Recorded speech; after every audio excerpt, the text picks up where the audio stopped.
Welcome to 'Cause We're Nerds, the podcast that covers trends and new releases in comics, movies, video games, board games, and much more. I'm your host, Zach, and with me is my co-host and cousin, Caleb. Hey everyone. Cue cringy anime music as we discuss 6 anime shows that are a must-watch.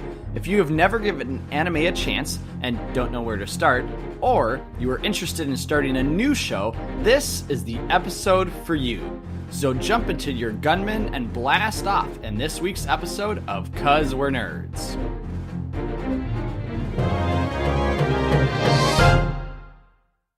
All right, Caleb. So how many times did you watch Infinity War? I've actually still only seen it twice. Okay, so I've seen it 3 times, and that makes a total of 5. And we are still nowhere close to this man named Nem. He is a YouTuber. And I don't know if you've seen these articles, but this gentleman, since the recording today, has watched Infinity War 59 times. Aha. Well, I've seen a guy that's watched it 100 times. So that is actually false. Are you talking about the kid in London, I believe? Yeah, I honestly haven't looked into it much, but I've seen headlines talking about some person in London that's seen it 100 times. Yep, so that's completely fake. So this kid basically used a movie pass, bought a bunch of tickets on the same day. I'm talking about, this made the rounds maybe 2 weeks ago. It's a guy, it's a YouTuber, Nim, and he, I believe, is located around your neck of the woods.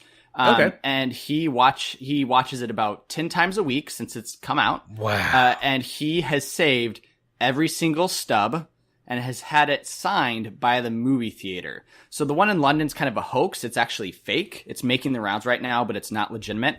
Though this one by Nim is legitimate. He has the stubs to prove it. It went viral pretty fast. And actually, IMAX offered him like 50 free tickets because they're like, dude, this is going to cost a lot.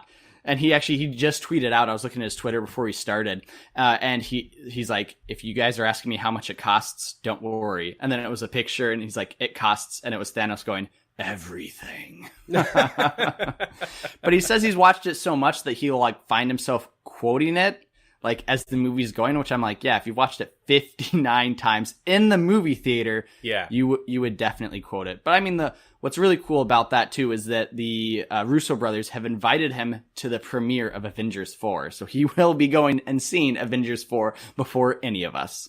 That's really awesome. I don't think I've ever heard of anyone else doing anything like that. No, I definitely haven't. I mean, I can't believe he hasn't gotten bored of that movie. It's still my number one, don't get me wrong, but that's watching that movie quite a lot, like every single day, if not twice a day. Yeah. Well, Zach, as we mentioned last week, we skipped over all the news because we had so much E3 stuff going on. So jumping back to what we would have covered last week, we got several trailers that came out. The first of which is the Bumblebee trailer. Did you see this? I have. I'm not excited for this movie at all. This one is set in the universe, right? It's the same universe as all the other Michael Bay Transformer movies. Yeah. I mean, they've changed Bumblebee. He looks a little bit better. I would say more comic accurate, more accurate to maybe those old cartoons that we grew up with. He definitely looks a little bit better as well as Starscream. But as far as the movie goes, I definitely will not be seeing this on a Thursday night, or probably not even in theaters, to be honest.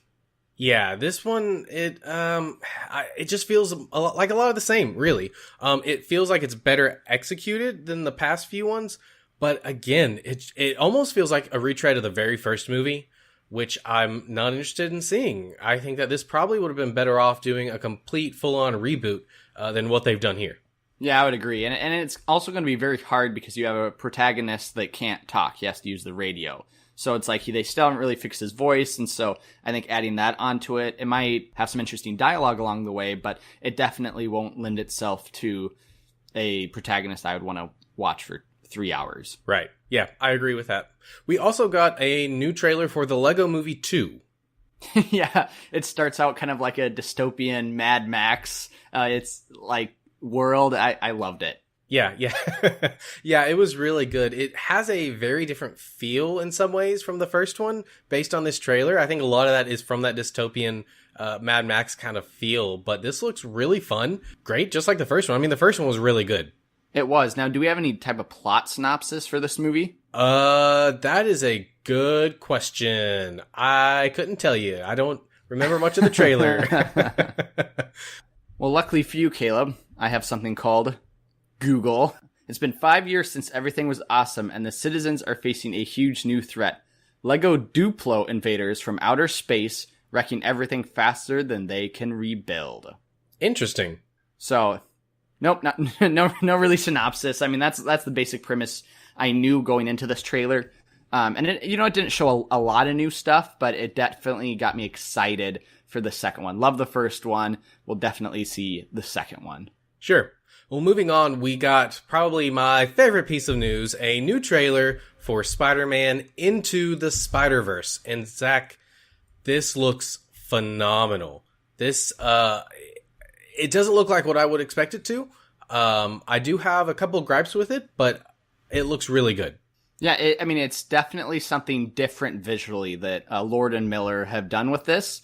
Do you think we'll be seeing a bunch of other Spider-Men? Because in it, we have Miles Morales, we have Peter Parker, who's like this older Peter Parker, and then we get Spider-Gwen as well. Do you think we're going to be getting more Spider-Men and Spider-Women and Spider-Hams? Yeah, I think we're going to be getting a lot more. I mean, there's a tease at the end of the trailer where they're like, how many Spider-Men are there? And the guy goes, save it for Comic-Con. Which felt... yeah, that was it was funny. funny, but that felt out of place for me. Like it breaking the fourth wall like that doesn't fit this movie, I don't think. I also have like kind of an issue with Peter. Like, I'm okay that he's different, but he kind of seems like a slob and like he doesn't have his life together at all. Yeah, no, I could definitely see that. I think this movie, you can't have really any expectations going into it. They're going to be doing a lot of different things with the storyline, there's that fourth wall break, as well as like visually. So I think going into this is one you have to have a blank slate going into the movie and just watch it as is. Sure, and I did see one theory, which I kind of like. When Peter came onto screen, I didn't feel like he was the same Spider-Man that you see in the rest of the trailer. And this person actually thinks that the Peter we see out of suit is not the same one that we see in the suit. They think that it's a different one. Well, I hope that we see Spider-Man 2099. That's like the Spider-Man I do want to see out of it. That would be pretty cool. But yeah, that's an interesting theory, yeah. Yeah, I'm sure that we'll see 2099 and probably many, many others.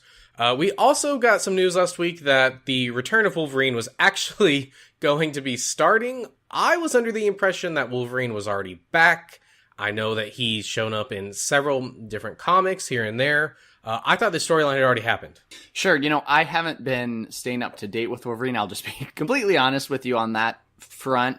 I've seen comics where he's been in it, and then, like you've announced, Caleb, they are releasing a Return to Wolverine Soul comic. So my assumption, and I don't know this to be true, my assumption is that Wolverine currently is back, and the Return of Wolverine will chronicle how he did return, like what happened to him between the death of Wolverine and his return. Because I'm assuming he said some stuff, maybe they've shown some panels, but it hasn't been, like, shown to the full extent. Yeah, so my understanding of it is that he's been back, in the Return of Wolverine is going to talk about how because he's been like floating, not literally, but like, off, not with anybody. And I think this is supposed to reintegrate him with, I guess, the X-Men, maybe the Avengers, I'm not sure. And it might have some flashbacks to how he came back. I'm not sure if that's been covered, but he has been dead now for a couple years. For those of you that don't know, they killed him by encasing him in adamantium. Yeah, and it was a great comic. Glad they're bringing him back. I mean, I knew they would bring him back. You can't kill Wolverine and not bring him back. He's an iconic character. And now that he actually is back, Caleb, he's getting a new superpower. Did you hear about that? Yeah, this is really stupid.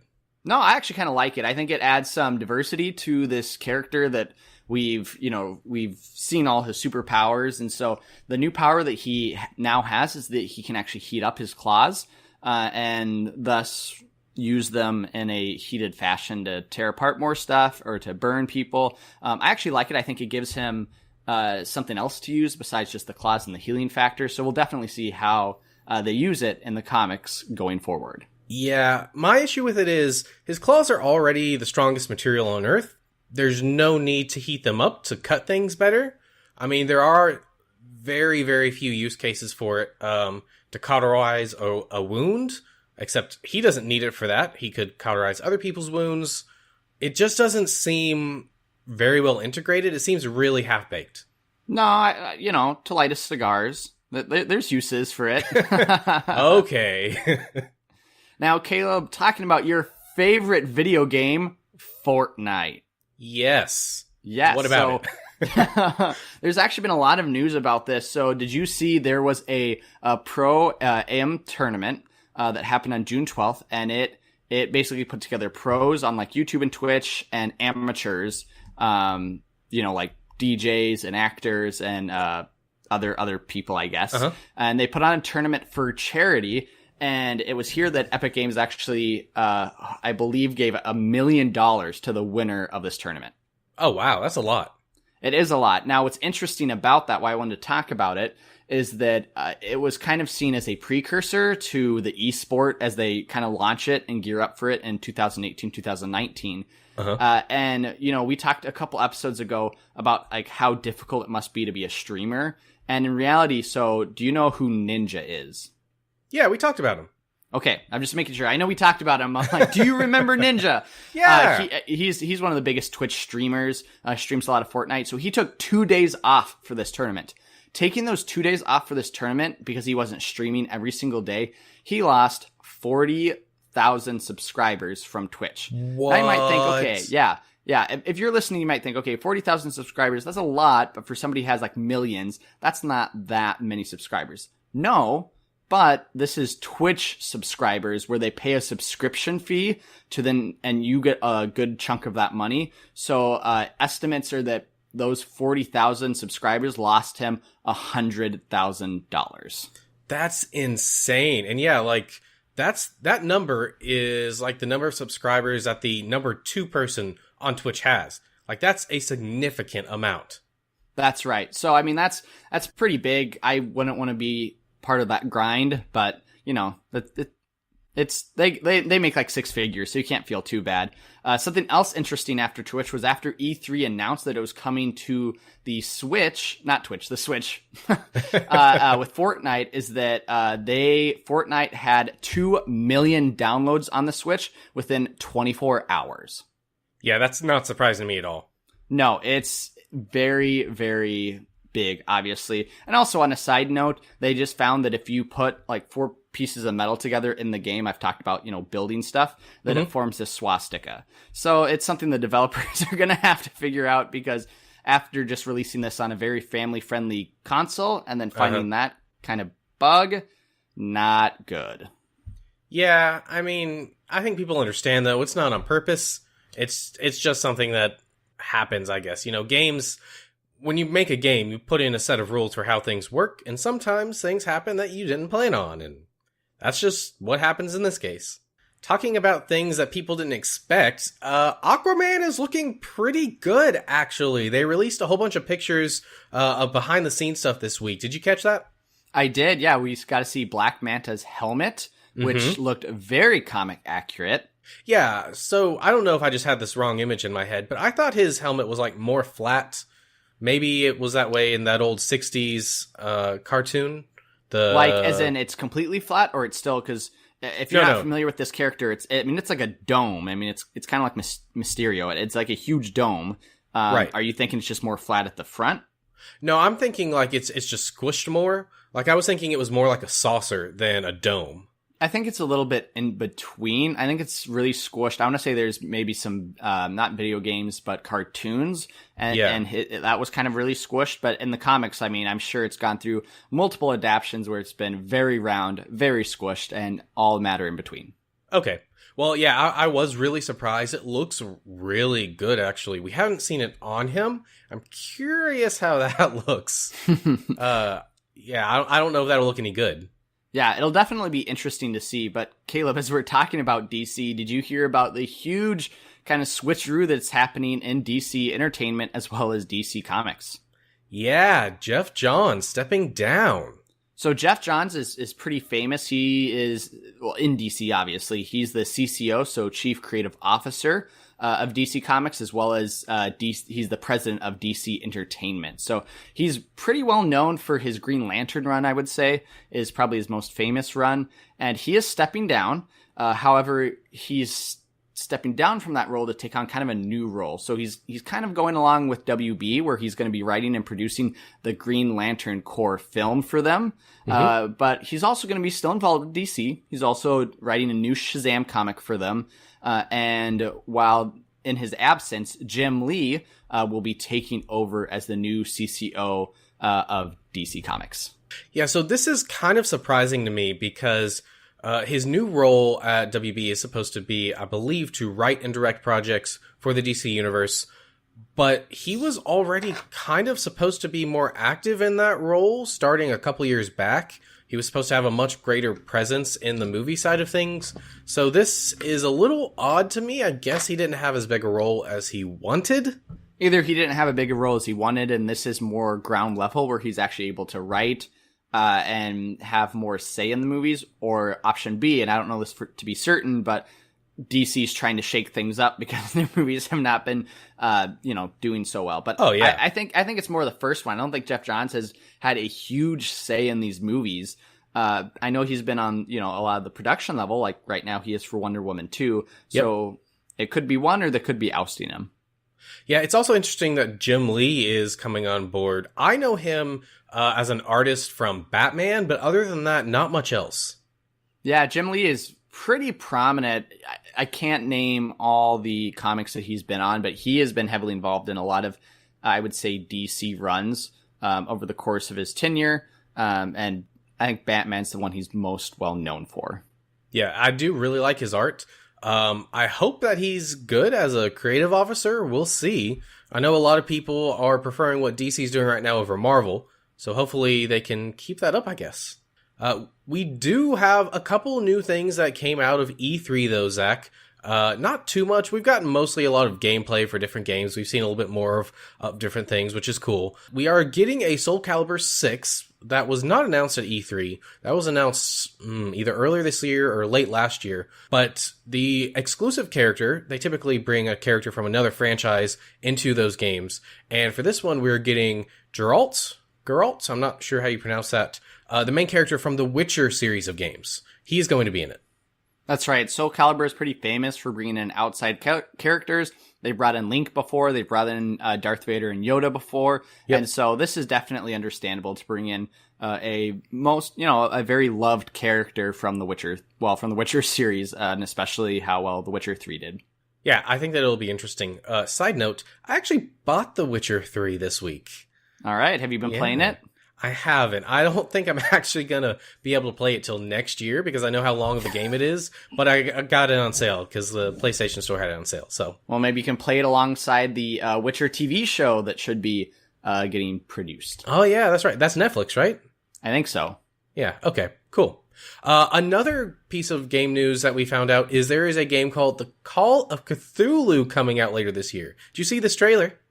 I did not. I'm assuming this is going to be like a mystery kind of horror game. Yeah, so it's, I think it's first person. It is very much Cthulhu themed, like, all that Lovecraftian kind of stuff. Sure. Very creepy. I'm not sure if it's quite horror, but very interesting looking game. I would like to play it, but depending on how scary it is, we mentioned last week how I'm a scaredy cat, so... That's right, where you can't play it at night, right? It has daylight, right, the lights all need to be on, that's right, yeah. Yeah, oh, those clickers. But, it looks really good, so if you are a fan of Lovecraft or Cthulhu, you should probably go check out that trailer. I think you'll like it. All right, Caleb, I think that wraps up the news for us. Do you have anything else? No, I think that does it for me.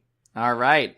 Well, that means it is time for anime. So we've talked about how we like to talk about video games, board games, and one of those topics is anime. Caleb is probably more well-versed in this, while I usually walk down the street and run like a normal person. When Caleb runs, he puts his arms behind his back and hums anime music, but we both have definitely watched anime. Is that correct? Zach, why you gotta do that? Yeah. Well, why you gotta do that? I don't do that. That doesn't work. That's not. Have you tried it? Are you sure the airflow and the dynamics of it all doesn't make you faster? I will be honest. As a young child, I did try this, and I can. Okay. I am here to report to you, it does not work. It's strenuous. It is difficult. It is impractical. It's not worth it. No, don't do it. Just run like a normal person. Be a contributor to society. Right. All right, so yeah.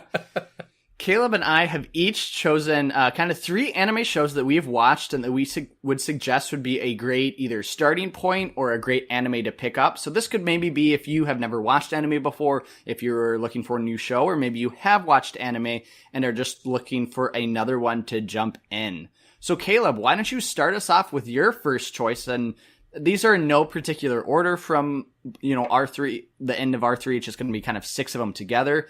But go ahead and start with your kind of choice. Why don't you give us a synopsis and then why we should watch it and kind of why it's on your list? Sure. Okay. So I actually wanted to talk about, before I actually went into that, my methodology for why I chose these. So, I'm looking at this list more as a way for people to jump into anime. Maybe people that haven't watched anime in the past, or maybe you've only seen 1 or 2, but you kind of want to jump in more. And so my criteria for these were kind of the following.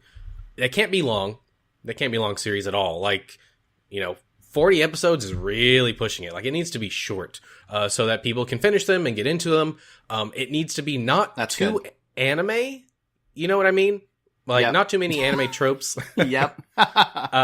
So that people aren't put off by that. It needs to be easily accessible. Things like that. So that's kind of the rationale for what I put on my list. So the first one, which these aren't ranked, but it's pretty good, is a show called Bakano. Have you ever heard of this? Bakano. Does it usually have a question mark at the end? Like a question like, Bakano? No, it does not. Yeah. No. It has an exclamation point, actually. Okay. No, go ahead and describe it. I might have heard about it. All right, so I will be perfectly honest with you guys. This is the one show on my list that I haven't finished. I've watched several episodes of it. It's not very long. It's only 16 episodes. But basically, this is a pretty down-to-earth show. It's set in like the 20s or the 40s. And it's kind of like a murder mystery, right? So the premise is there's a whole bunch of people that come onto a train. Some things happen, and I think someone turns up dead. I could be wrong about that part of it. But basically, the show kind of jumps timelines, right? It's almost like a Tarantino movie in that way.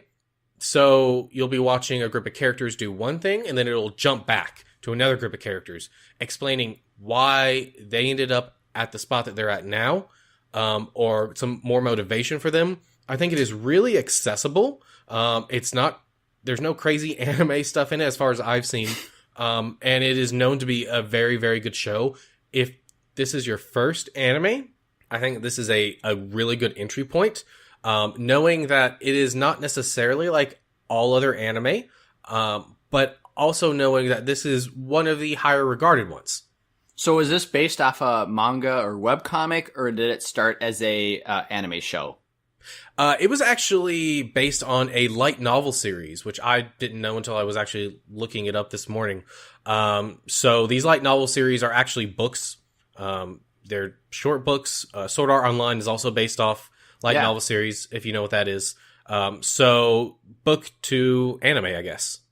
Okay, nice. So is this, and this is one that you would say, if you've never watched anime before, Bakano would be a good one to jump into. Oh yeah, definitely. I think it might be one of the most accessible on my list, if not the most accessible. Well, Caleb, I might have to watch that. I have never heard of it, but now would be a good time to dive into it while my wife's away for 6 weeks. So yeah. And at only 16 episodes, I mean, you can knock that out in a day or two if you don't have anything to do. And I'm assuming, are these episodes 20 minutes long? Because that's kind of like a usual anime length, I feel like. But sometimes they can be like 40 or 45 minutes. Yeah, they are just 20 minutes long. Oh, yeah. So very, very short. That's a great anime to jump into. Yeah. So what's your next one? Or, well, your first one. That's right. Well, Caleb, first, I should talk about my ideology. And that would be, I'm talking about the only 3 animes that I've ever watched. I'm just kidding. No, I'm not. So the reason I kind of picked these 3 is I'm actually running the gambit with them. I have picked one that I thought would be a great entry point for individuals who have never watched anime. I picked one if people kind of want the real anime experience, as I call it. And then I've picked one for those who have maybe watched a couple anime and are looking for maybe something with more satire in it, and that they could really enjoy. So that's kind of how I chose my three. Okay. And so I guess, yeah, I'll start with the first one, which would be a good entry point. And that one, this is actually a fairly new one. I watched this a couple years ago, loved it. And I think if you're listening to this podcast and you like superheroes, you'd like that. And that would be One Punch Man. Caleb, have you seen this? I have a funny story about this. Do you want to hear it? I do. Let's hear it. So, I have a group of friends that are really big in anime, and I went over there one time. It was a CNC Power guys, actually.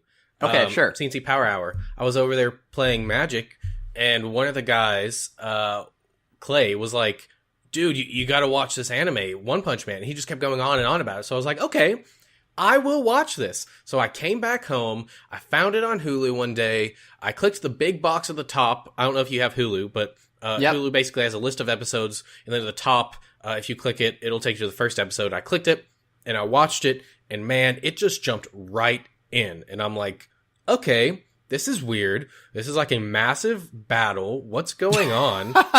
Yeah. And it just keeps going. And at the end, like, there is a little monologue about like, oh, and this was the birth of heroes and stuff. And I'm like, oh, okay, that's interesting. Maybe that was like a flash forward. So then I go to the next episode. And this episode is not like the other one at all. This is following like the main character more. And I'm like, what's going on? And so I finish that one and I go back and come to find out, freaking Hulu, when I clicked the box at the top, it played the last episode first. Oh, no. And then went to episode number 2. So I was frustrated. Sure. I ended up going back and watching the first episode. Come to find out, you actually don't even need the first episode if you watch the last one first. You probably don't need any of it.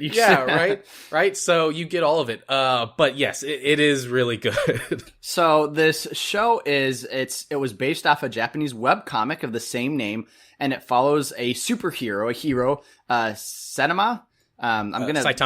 Saitama. I'm going to mispronounce a lot of these names because they're all Japanese, but Saitama. That's what I'm here for. Yep. Thanks, Caleb. You got me. And he is basically the overpowered superhero. He's kind of like Superman times a billion. So he can defeat any villain or hero or anything on the planet with one punch. Thus the name One Punch Man.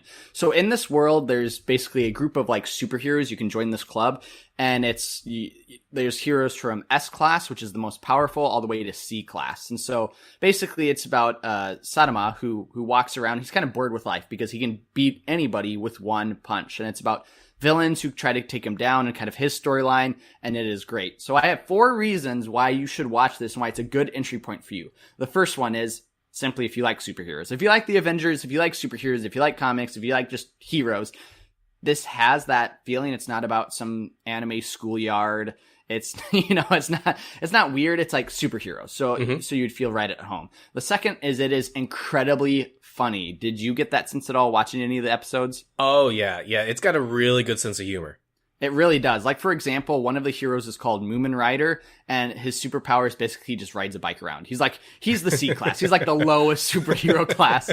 And so, like, they make fun of him the whole entire time. It's so fun. You'll be laughing your whole time. The third kind of reason is that it has a very interesting premise. I don't think it's like a lot of most anime. If they're dealing with like power levels, it's a battle, right? There's just 2 people, they battle. So the third kind of reason why is that it has an interesting premise, because usually in anime, it's just like it's a typical just power level fight. They're, the villains one up on the hero, and this one reverses that. It's that the hero like can just destroy anybody with one punch and is basically invincible. So it's very, very interesting. And finally, it's very short. It only has 12 episodes, and that's it. Well, I think it actually does have a second season, or it's getting a second season. It's getting a second season. So that was announced, I think, back in 2016, September of 2016. And then it was announced a year later in 2017 that they were switching production companies. So apparently it's still in production. It's kind of been stuck there for a couple years. So hopefully it'll be getting a second season, but just the first season's 12 episodes. Okay. Yeah. And that's based on a manga, right? A Japanese webcomic. Okay, I have seen a manga. Is the manga also based on the webcomic? Do you know? I think so. I think it started as a webcomic, and then the anime got picked up, and then I think the manga is somewhere in between there as well. Okay. Yeah, and that show might not sound as interesting from the premise because it's just like, oh, well, there's no reason he should lose. But it's really good. Definitely check it out. Definitely, for sure. All right, Caleb, what is your second? All right, so my second one is definitely not for kids. I'm just going to say that right now. This is for mature audiences. It is Afro Samurai. Ever heard of it? I have. He has an afro and he's a samurai. Yeah, so one of the big draws of this show is that the main character is voiced by Samuel Jackson. Okay, that's all you have to say about not being family friendly. Right. There is a lot of language. There is a lot of blood. That's why it's not family friendly. I don't think there's any nudity or anything like that in it. But it is really good. It is very, very short. It is only 5 episodes. And I do think those are 20-minute episodes. It has been a few years since I've seen this, but it is very interesting. So this show would be good for anybody that is a fan of probably like a Quentin Tarantino sort of violence level, something like that. It kind of strikes that tone. It is very stylized. It looks really good. The animation is just very fluid, very, very amazing. The storyline is not anything too spectacular. I mean, it's pretty much Samuel Jackson trying to get revenge on some guy, right? Is it like feudal Japan since he's a samurai, or is it like present day? No, it's like feudal Japan. I'm not sure exactly which period, because Japan has multiple periods. They've got like the Sengoku period and the Edo period. So I couldn't tell you, but yeah, it's that style. You know, think traditional Japanese temple style buildings and samurai people walking around. It is really good. I know it's got a video game. I don't think it was very well received. There's also a movie that you could watch after the series if you're interested. Nice. But definitely check that out. You can knock it out in 2 or 3 hours. All right, Afro Samurai. All right, Zach, what's next? That's right. So the next one I said is maybe if you're looking for that real anime experience. And this is Tengen Toppa Gurren Lagann. Oh, yes. Gurren Lagann. Yes. Oh, is that how you say it in Japanese? That's how I know to say it. I've always said it Gurren Lagann. And that's kind of what it's called too. It's the shortened version for the show. You can also call it TTGL. So this is longer. It's 27 episodes, but it is an anime about mechs basically and gunmen. So if you're looking for an anime with mechs and gunmen, this is your anime. So this is a very well received anime. It takes place on this like future Earth where there's a king and he's called the Spiral King, and he forces everyone to live below ground, so at a subterranean level and in villages that are subterranean. And it follows this kid, and his name is Simon, and he finds kind of this mini drill. It's called a core drill, and basically it leads him to an ancient gunman because, you know, underground they don't have any, and that's kind of how everybody above ground can control them, is with these gunmen. And then he's helped with 2 supporting characters, Kamina and Yoku. Yeah, and so I believe in the start of the series, they don't even know that there are people still on the surface. They think that everyone on the surface has died. And this is a really different series. Did you finish the whole thing, Zach? I have, yes. I mean, I would highly encourage this. This is obviously on my list. And that is because all of that is resolved within the first episode about finding out people are above ground, getting, somewhere else, finding that mech. And so it's all kind of resolved within the first one. And so that's why I kind of was like, well, if you want one about gunmen and mechs. But the second reason why, and I think that ties into your question, Caleb, is because of the storytelling. I thought that this anime has fantastic storytelling. The humor is great. It has weight. So there's some stuff that happens that carries a lot of weight in the show. And it's also emotional, but there's also a good time. So the storytelling is done in such a way that you get hooked and you want to continue watching it. This does have a more anime feel than like One Punch Man does.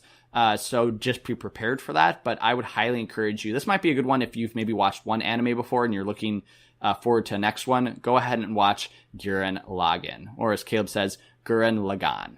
Yeah, so from my perspective, I haven't actually finished the series. I have started it. I'm like maybe 8 or 9 episodes in when there starts to be a big shift in the show. You should definitely be aware that this is a very fast show. It is like very erratic. Like things just happen out of nowhere and you're like, wait, what? And it's kind of hard to follow in that way. So if you're not a fan of something very fast, it might not be for you. I will say it is really good, and there are a lot of people that like it. It's, for me personally, it's a little hard to sit down and watch multiple episodes because it is so erratic and things kind of happen randomly sometimes. And that's really interesting that that's your perspective, Caleb. Watching this, the storyline itself, I didn't think isn't fast-paced. The action itself is fast-paced. So there's a lot of fast-paced action. But as far as the storyline, it kind of follows what you might, not what you might expect, but I mean, it's sequential, right? And so something happens and they go on to the next thing, and they go on to the next thing, and they go on to the next thing. And one of the reasons I actually like this so much is because it does shift tones a little bit about halfway through, like you talked about the 10th episode. Something devastating happens. And a lot of times in anime, when something devastating happens, they brush over it in like one episode or like in 10 seconds. This anime doesn't do it. It's weighty, right? So something big happens, and it takes that and it follows that through in the next like 4 or 5 episodes, but then it like comes out. So it's great storytelling. It is action packed. It can be fast paced, but it is a great anime if you're looking for a mech gunman anime to watch. Awesome. All right. I will probably try to finish that soon, and maybe I'll check back in with my thoughts on that.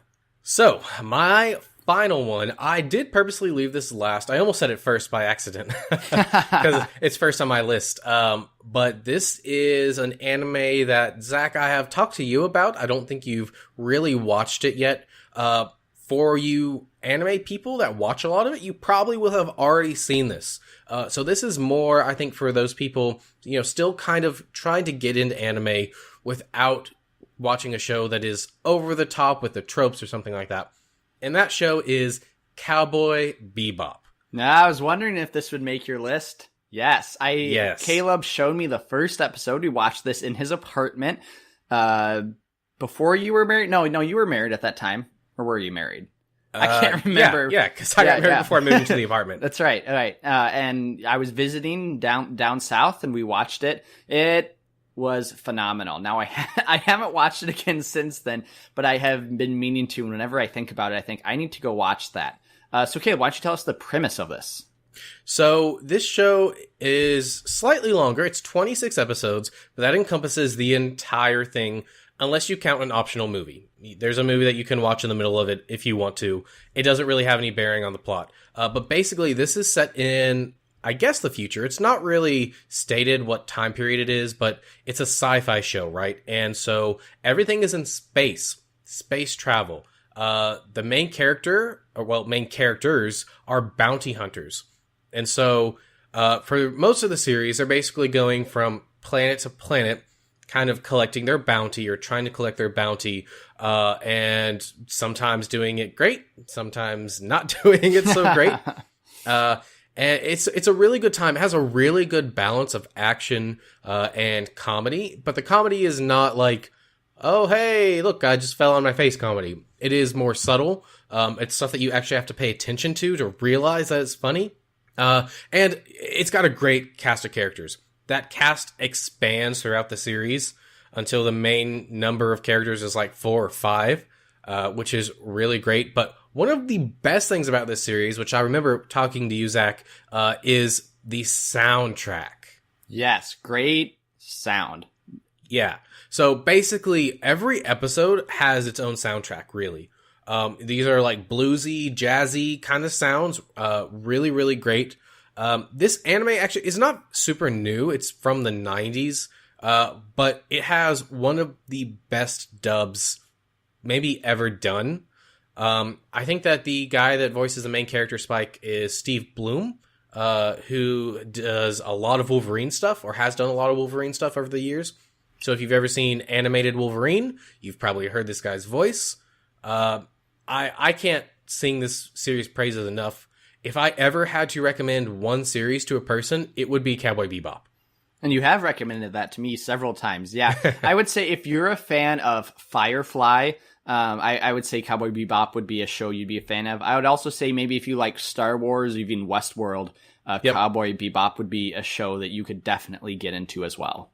But don't let that sci-fi setting deter you if you're not a fan of those things, because while that is the setting, it's not so much that type of show. It's more like a not a mystery, but kind of more, I guess you could say it's more like a cop show almost, because they are bounty hunters and they go from place to place, but it is very, very accessible.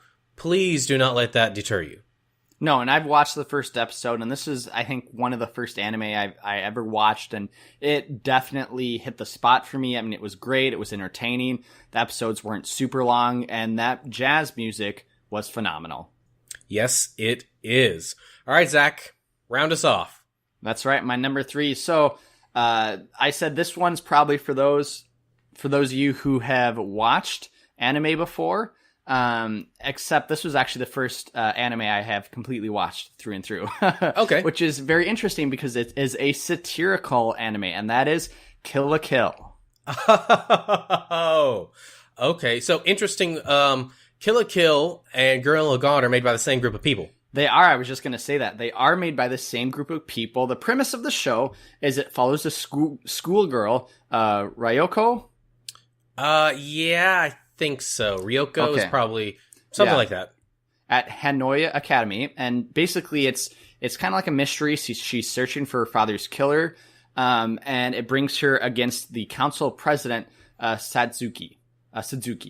Now, from what I just said, it sounds like a school anime, and this is anything but a school anime because all the school members wear what are called Goku uniforms, which allow them to basically have power levels. And there's different like star ratings for different power levels, kind of like One Punch Man, but they actually, do increase in power.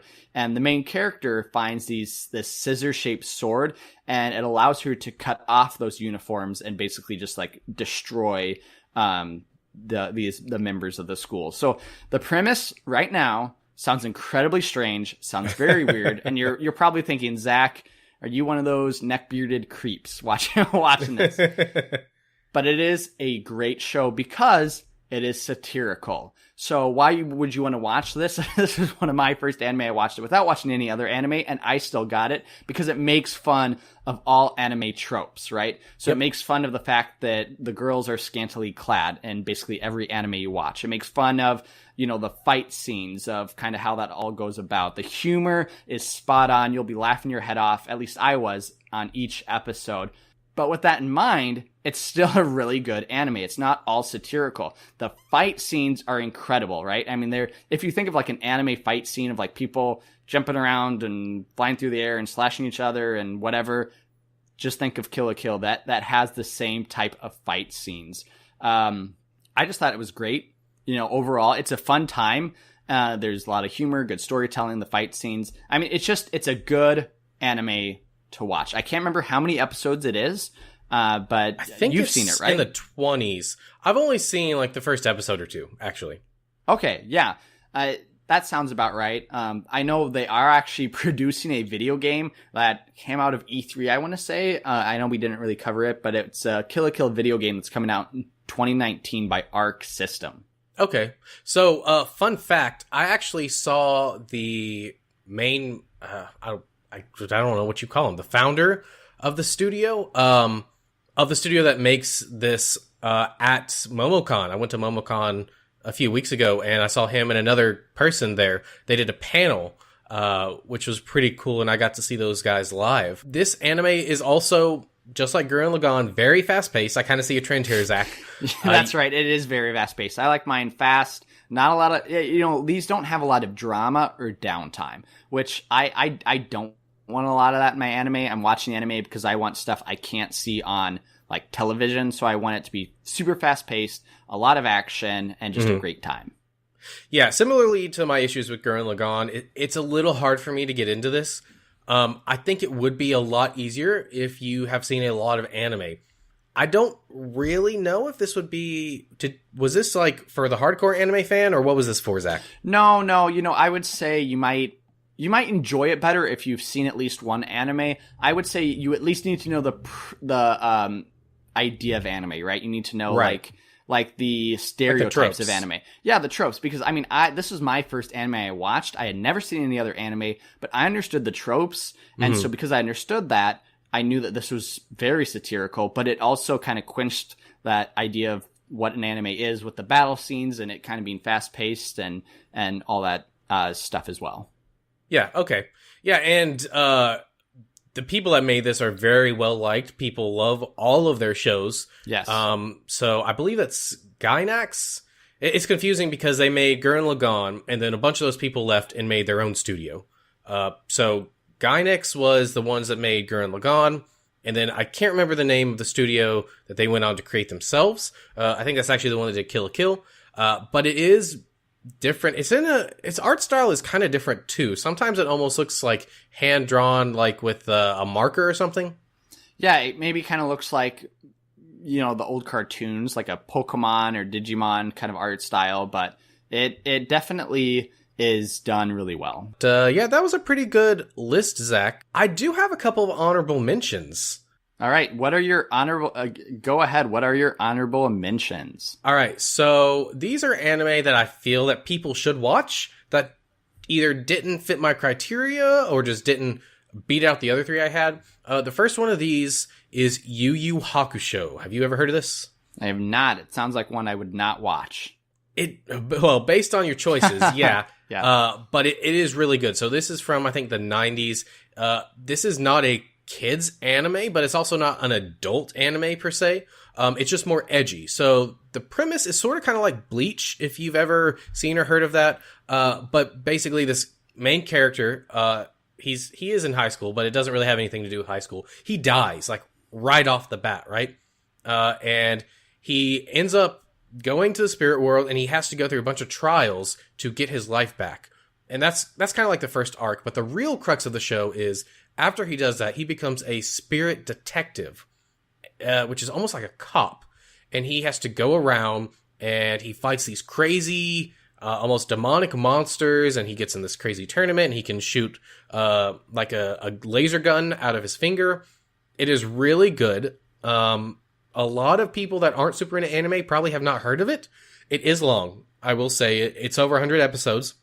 But really, you only need to watch the first half. Yeah. That's long. That's long. Yeah. But it does kind of run out of steam after the first half. If you could just watch up through that tournament arc, you are golden. Definitely give that one a check. And then my other honorable mention... Okay.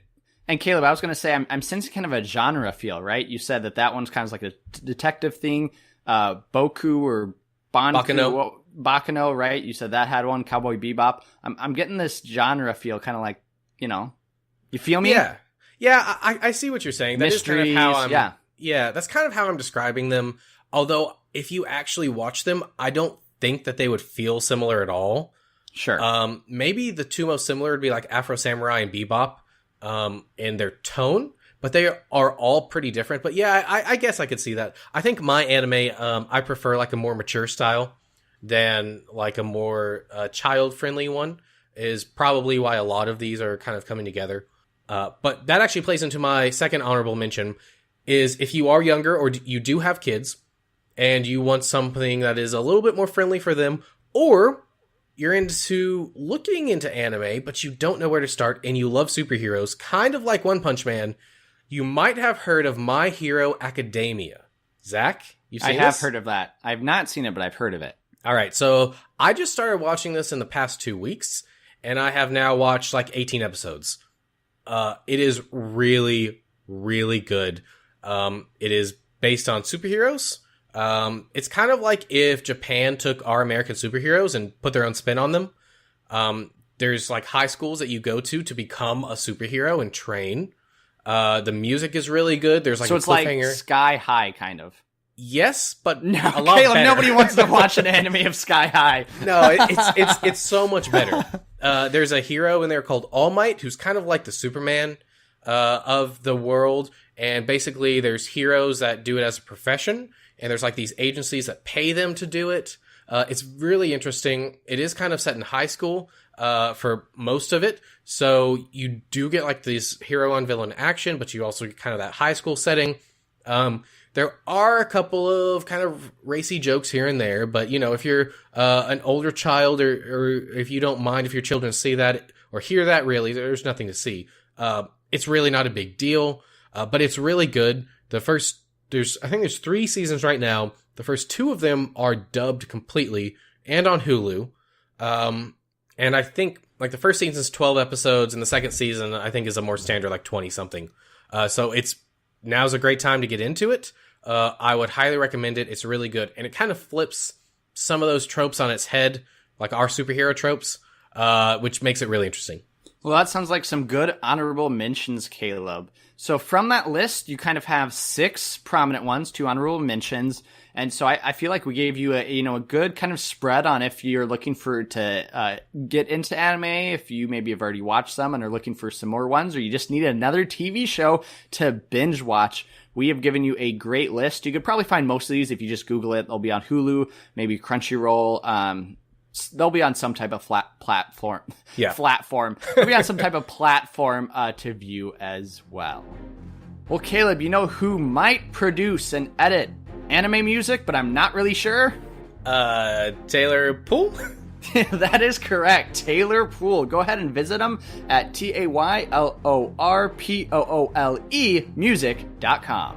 You got the E this time. That's great. But while you are waiting on our next episode, do check out our friends at CNC Power Hour over on Twitch, where they stream Magic the Gathering and video games throughout the week. And I'm pretty sure they're about to start streaming Kingdom Hearts, if you're into that. And if you're not into that and just want to listen to our podcast 24/7, you can go ahead and visit our website at cuzwerenerds.com, CUZWERENERDS.com, to see how you can stream and share our podcast. Well, thanks for listening to Cuz We're Nerds. We would love to hear your comments or feedback at cuzwerenerds@gmail.com. That's CUZWERENERDS@gmail.com. You can also leave us some feedback on our Facebook page or iTunes. Get all your latest updates by following us on Twitter, Facebook, Instagram, or any other major social networking or podcasting site. And join us next week as we sink our teeth into Jurassic World Fallen Kingdom. How does this sequel compare to the first? And is Chris Pratt a more lovable character than he was in Avengers Infinity War? Find out these questions and much more on next week's episode of 'Cause We're Nerds. Stay nerdy. I actually wanted to talk about, before I actually went into that, my kind of methodology. Methodology? That's not a word. What?